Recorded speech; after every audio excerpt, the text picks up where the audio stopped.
भारत जोड़ो यात्रा में उमर अब्दुल्ला, राहुल गांधी को लेकर क्या कहा, केंद्र सरकार पर क्यों हुए आग बबूला। कांग्रेस की भारत जोड़ो यात्रा जम्मू कश्मीर पहुंच चुकी है। यात्रा में शुक्रवार को जम्मू कश्मीर के पूर्व मुख्यमंत्री उमर अब्दुल्ला भी शामिल हुए। भारत जोड़ो यात्रा को लेकर उन्होंने कहा कि राहुल गांधी के नेतृत्व में चल रही यात्रा कांग्रेस नेता की छवि बनाने के लिए नहीं, बल्कि देश की स्थिति और माहौल को बदलने के लिए निकाली जा रही है। श्रीनगर से 120 किलोमीटर दूर बनिहाल पहुंचे अब्दुल्ला ने कहा कि वह यात्रा में इसलिए शामिल हुए क्योंकि उन्हें देश की छवि की ज्यादा चिंता है। हम किसी व्यक्ति के लिए नहीं, बल्कि देश की छवि के लिए इसमें शामिल हुए हैं।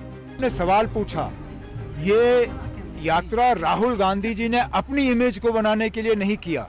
ये यात्रा अगर राहुल गांधी जी ने निकाला तो मुल्क के हालात को बेहतर करने में, इसलिए हम जुड़े हैं।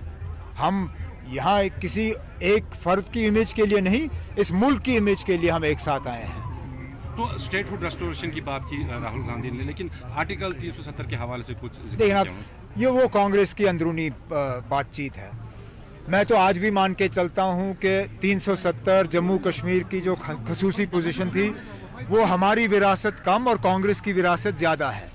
लेकिन कांग्रेस इसमें क्या रोल अदा करेगी, उनकी सियासी सोच क्या रहेगी, मैं उसमें ज़्यादा कुछ कहना नहीं चाहता हूं। जहां तक स्टेटहुड का सवाल है, स्टेटहुड तो हमसे कभी छीना नहीं जाना चाहिए था। कोई जवाजियत नहीं थी जम्मू कश्मीर को यूटी बनाने, लेकिन बना दिया। अब हम इंतज़ार कर रहे हैं कि जल्द से जल्द हमें दोबारा स्टेटहुड हासिल हो। 370 की लड़ाई हम अदालत से में लड़ेंगे और हमें उम्मीद है कि जिस तरह हुकूमत कोशिश कर रही है कि अदालत में सुनवाई ना हो, उसी से हमें पता चल जाता है कि हमारा केस जो है वो इनके मुकाबले बहुत ज़्यादा मजबूत है। सर, चुनाव में भी जाएगी क्या एनसी और कांग्रेस, या सिर्फ यात्रा? नहीं, आप चुनाव कभी आपने सुना है? चुनाव है, चुनाव कब होंगे ना? 8 साल हो गए चुनाव नहीं हुए यहाँ पे, 8 साल। ये पहली मर्तबा है कि इतना लंबा अरसा रहा है असेंबली इलेक्शन में। ये तो मिलिटेंसी के सबसे खराब दिनों में भी हमने इस तरह के हालात नहीं देखे। 8 साल जनाब। इससे पहले असेंबली इलेक्शन 2014 में हुए, अब 2023 शुरू हुआ है। ये लोग चाहते हैं कि हम असेंबली इलेक्शन के लिए भीख मांगें, लेकिन हम भिखारी नहीं हैं। हम हाथ नहीं फैलाएंगे इस इलेक्शन के लिए। इलेक्शन जब होंगे तब देखी जाएगी।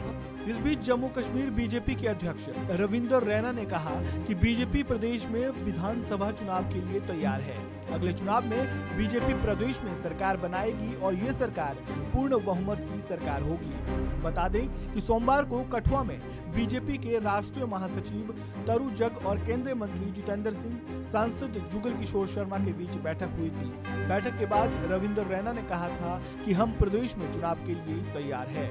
गौर करने वाली बात यह है कि इससे पहले कांग्रेस ने भी बीजेपी पर तीखा हमला बोला था। राहुल गांधी ने कांग्रेस की भारत जोड़ो यात्रा पर इस समय जम्मू कश्मीर में है। इस दौरान उन्होंने ट्वीट करके लिखा था, कश्मीरी पंडित भीख नहीं हक मांग रहे हैं और केंद्र सरकार प्रदेश के लोगों को अनसुनी कर रही है। हमारा वादा है, जम्मू कश्मीर को राज्यत्व वापस दिलाने के लिए हम दम लगा देंगे। इस खबर में फिलहाल इतना ही। ताज़ा अपडेट के लिए आप बने रहें वन इंडिया हिंदी के साथ।